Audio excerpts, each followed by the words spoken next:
Ta parole est une lampe à mes pieds, une lumière sur mon sentier. Psaume 119, verset 105. La méditation.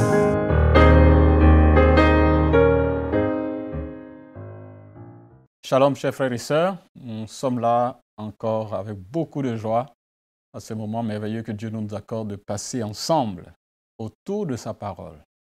Et ce moment nous est offert par la Ligue pour la lecture de la Bible.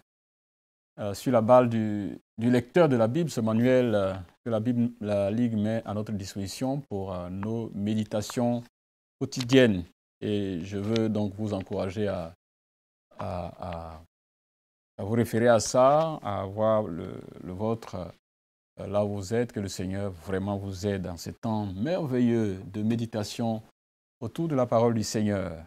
Et cette émission nous est offerte, bien entendu, sur Espérance TV, cette télévision qui nous donne la joie, nous donne l'occasion, l'opportunité de partager la parole de Dieu partout, dans tous les coins du monde, pour que les hommes créés à l'image de Dieu entendent la voix de leur Créateur. Que Dieu bénisse Espérance TV et toute l'équipe qui travaille ici.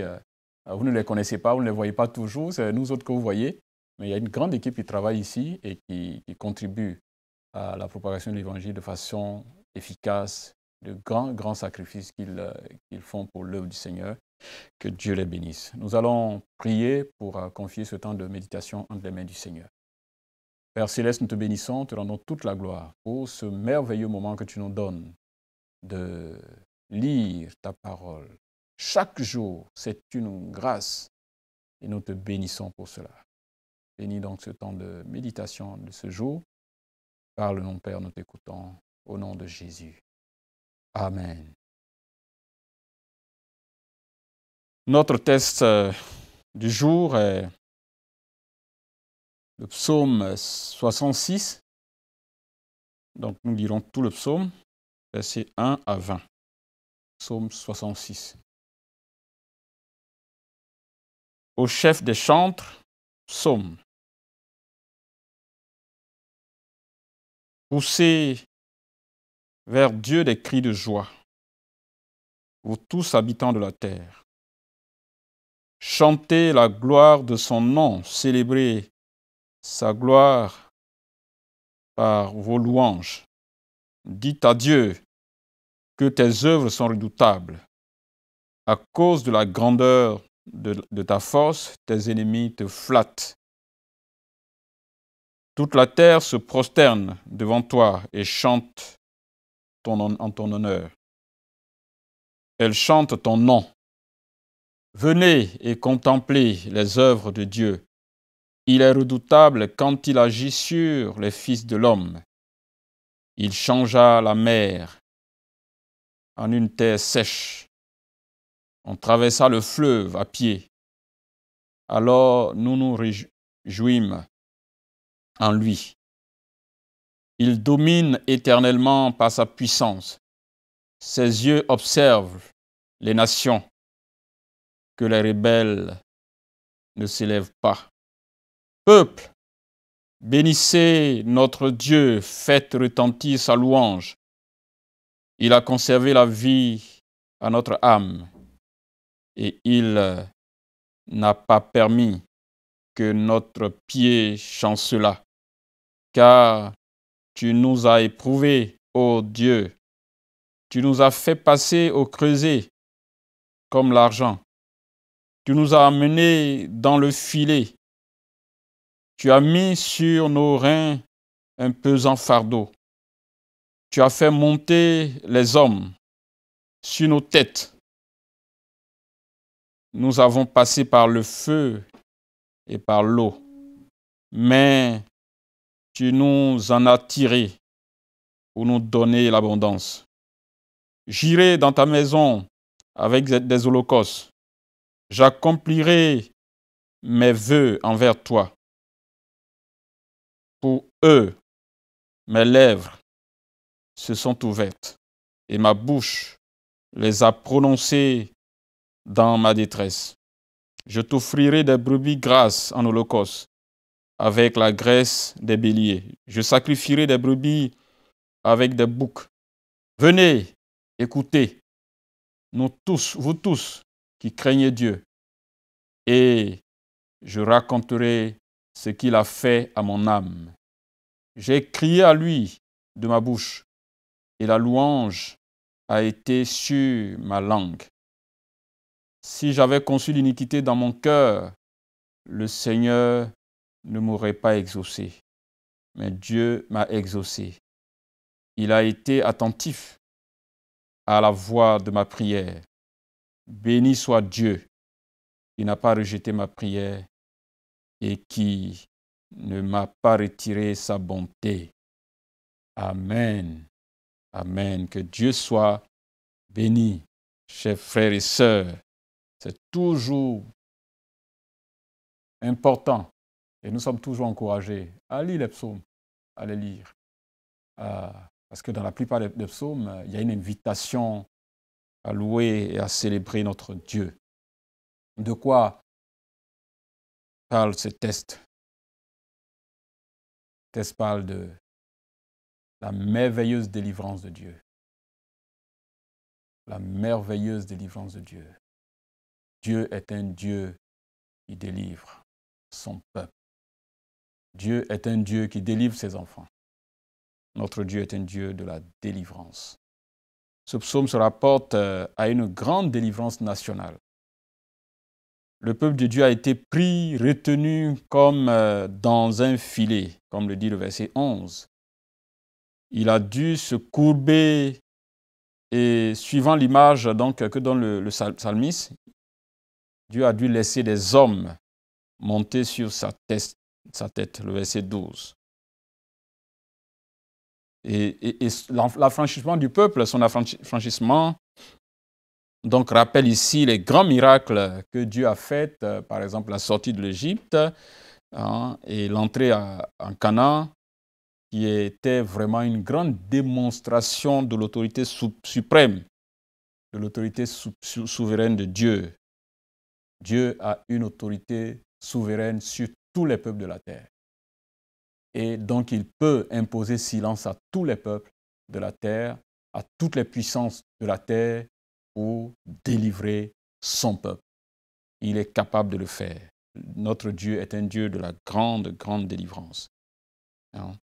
Et il a fait aussi, quand nous rappelons le retour de la captivité, où Dieu a déployé sa puissance pour ramener sur son territoire un peuple qui avait été maintenu en exil, déporté pendant 70 ans. Le Dieu de la délivrance. Et le psaume, donc, ici, comprend 5 parties. Nous avons, par exemple, une invitation générale adressée à toute la terre pour qu'elle loue Dieu. Dans les 4 premiers versets, c'est une invitation vraiment à toute la terre pour qu'elle loue Dieu. Toute la terre doit être associée à la louange qui est adressée à Dieu. Chantez la gloire de Dieu, la gloire de son nom, célébrer sa gloire par vos louanges. Et cette invitation est adressée à tous les habitants de la terre. Poussez vers Dieu, le verset 1, des cris de joie, vous tous habitants de la terre, sans exception. Sans exception. Tous les habitants de la terre doivent participer à louer Dieu. Donc c'est une invitation générale adressée à toute la terre de louer leur Créateur, de louer le Créateur. Mais il y a aussi ensuite, dans les versets 7 et 5 à 7, le psalmiste a rappelé les grandes délivrances de Dieu, les grandes délivrances d'autrefois, les grands miracles qu'il a accomplis autrefois envers son peuple. Envers son peuple. Et ça, c'est extraordinaire. Il changea la mer en une terre sèche. On traversa le fleuve à pied sec. Ça, c'est un rappel de ces grands miracles que Dieu avait accomplis, pour lesquels il mérite la louange de son peuple et la louange de toute la terre pour sa puissance qui s'étend sur tous les peuples. La troisième partie de notre texte est consacrée donc aux détresses récentes et la délivrance qui qui ont suivi et dont l'auteur parle, bien entendu, dans ce texte. Peuple, bénissez votre Dieu, faites retentir sa louange, car il a conservé la vie à notre âme. Et il n'a pas permis que notre pied chancela. Car tu nous as éprouvés, ô Dieu, tu nous as fait passer par le creuset comme l'argent, tu nous as amenés dans le filet, tu as mis sur nos reins un fardeau pesant. Donc, parlant un peu dans ce texte ici de situations de détresse plus récentes et bien entendu de la délivrance que Dieu leur a accordée. Et les deux dernières parties vont exposer un peu la reconnaissance du peuple à Dieu hein, pour la délivrance accordée à son peuple et bien entendu l'enseignement que donnent ces grands événements à tous ceux qui craignent Dieu. Donc les versets 16 à 20 touchent un peu. Quel est l'enseignement que tous ceux qui craignent Dieu doivent tirer de tous ces événements? Ça, c'est très important. Donc, c'est vraiment le contenu un peu de ce psaume, de ce texte que David compose pour nous rappeler les délivrances, que Dieu est un Dieu de la délivrance, la grande délivrance de Dieu, aussi bien dans le passé que dans le présent pour son peuple, dans la vie duquel Dieu réalise toujours de grandes délivrances. Dieu, notre Dieu, est un Dieu de délivrance, qui n'abandonne pas son peuple dans les mains de ses ennemis. Dieu délivre. Il délivre du pouvoir de l'ennemi, Dieu délivre du pouvoir du péché, Dieu délivre de la mort éternelle. Les délivrances de Dieu sont nombreuses et il le fait chaque jour pour son peuple. Et le texte révèle des choses aussi sur Dieu, rappelle des choses sur Dieu. Le verset 7 dit qu'il domine par sa puissance éternellement. Et ses yeux surveillent les nations, que les rebelles ne s'élèvent pas. Waouh! Dieu domine par sa puissance éternellement. Il domine sur tous les peuples. Ses yeux surveillent chaque chose qui se passe sur la terre. Aussi bien au sein de son peuple qu'au sein de ceux qui ne le connaissent pas. Dieu reste le souverain de l'univers. Y a-t-il un avertissement que le texte nous révèle ici? Verset 18 dit ceci.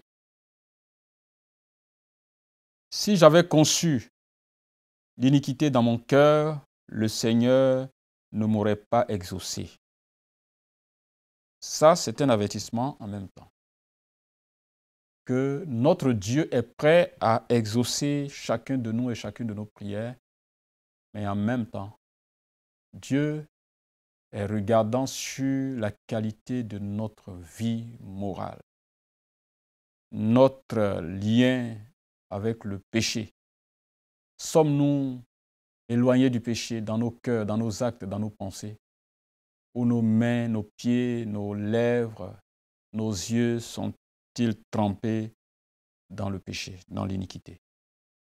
En même temps que nous attendons à la délivrance de notre Dieu, Dieu nous demande de nous éloigner du mal. Sinon, comme le psalmiste est en train de dire, le Seigneur ne l'aurait pas écouté si il était dans l'iniquité. Imaginez le nombre de délivrances que nous avons certainement ratées à cause de la qualité de notre vie, à cause de notre désobéissance au Seigneur. Imaginons le nombre de bénédictions que nous avons ratées simplement parce que nos cœurs ont été très endurcis et nos mains et nos pieds dans le péché, loin de celui qui est ce Dieu saint, 3 fois saint. Si j'avais conçu, si j'avais dans mon cœur, si dans mon cœur j'avais eu de l'iniquité, le Seigneur ne m'aurait pas écouté. Et je prie que le Seigneur nous aide à ne pas concevoir dans notre cœur l'iniquité et en même temps vouloir que Dieu intervienne dans notre vie. Tout le monde sur la terre, chacun de nous veut que Dieu intervienne, que Dieu normalise notre situation, que Dieu nous sorte du bourbier, que Dieu nous sorte des situations difficiles et sombres. Mais la question qu'on se pose toujours, c'est quelle est ce cœur-là qui crie à Dieu? Quelle est la qualité de cette bouche, de cette voix qui veut monter vers Dieu? Est-ce que nous méritons d'être entendus par Dieu? Nous méritons d'être entendus par Dieu. Heureusement, chers frères et sœurs, que le Seigneur Jésus est là, comme notre avocat auprès du Père. Il intercède auprès du Père pour nous. Il est là comme notre avocat et il est prêt à intercéder pour que Dieu nous pardonne. Et cela veut dire que nous avons besoin de nous repentir de nos péchés pour que nos prières montent vers Dieu et que nos cris d'appel à la délivrance puissent effectivement atteindre le trône de notre Dieu, par Jésus-Christ notre Sauveur. Louons notre Seigneur de la délivrance, le Dieu de la délivrance. Croyons en sa délivrance, en sa capacité de nous faire sortir des situations les plus sombres, comme il a fait pour son peuple, comme il a déployé sa puissance souveraine pour accomplir des miracles extraordinaires que le peuple d'Israël ne cessera de rappeler. Et même dans l'histoire actuelle, dans l'histoire restante, ou bien l'histoire actuelle, même la situation tendue qui est en train de ce que Israël vit, il y a toujours, ces leaders-là se rappellent toujours des grandes délivrances que Dieu leur a accordées et ils croient que ce même Dieu-là continuera toujours de leur accorder la grande délivrance parce qu'il est capable, il les aime, ils sont son peuple. À combien plus forte raison, nous, que Jésus a sauvé, nous, le peuple de Dieu, le vrai Israël, Dieu ne nous délivrerait pas-il de situations que nous vivons? Dieu reste notre Dieu. Dieu reste celui qui opère toujours de merveilleuses délivrances. Croyons en lui, faisons confiance en lui, chers frères et sœurs. Nous prions notre Père et notre Dieu pour encore nous confier à sa grâce. Père céleste, notre Père et notre Dieu, tu es le Dieu de la délivrance. Aucune situation n'est au-delà de ta force, qu'elle soit dans nos familles, qu'elle soit dans nos églises, qu'elle soit dans nos vies personnelles. Tu es le Dieu de la délivrance. Tu l'as opéré dans l'histoire. Tu as opéré de miracles, des délivrances puissantes et merveilleuses. Tu le fais dans notre histoire et tu continueras encore de le faire. Tu veux simplement, Seigneur, que nous marchions fidèlement avec toi, que nous nous éloignions du péché, que nous t'honorions dans tous les aspects de notre vie. Viens à notre secours et tiens-nous par la main. Seigneur, pour celui ou celle qui a une situation quelconque, pour laquelle il crie à toi, Seigneur, apporte la délivrance dans la vie de tes enfants et apporte la paix dans les familles, dans les églises. Nous demandons ta grâce, Père céleste. Apporte la paix dans le monde. Délivre ceux qui sont, ô Dieu, en proie à toutes sortes de malheurs et de situations difficiles. Que ta grâce soit sur le monde et apporte la paix. Béni sois-tu, Père céleste, au nom de Jésus. Amen. Que le Seigneur nous bénisse, chers frères et sœurs. Merci de continuer à réfléchir sur ce texte et à vous enrichir encore davantage. Amen. Ta parole est une lampe à mes pieds, une lumière sur mon sentier. Psaume 119, verset 105. La méditation.